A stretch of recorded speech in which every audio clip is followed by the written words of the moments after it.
ॐ सोमनाथाय नमः। ॐ मल्लिकार्जुनाय नमः।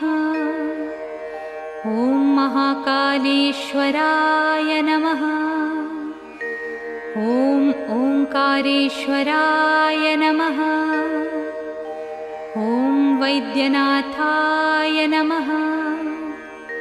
ॐ भीमशंकराय नमः।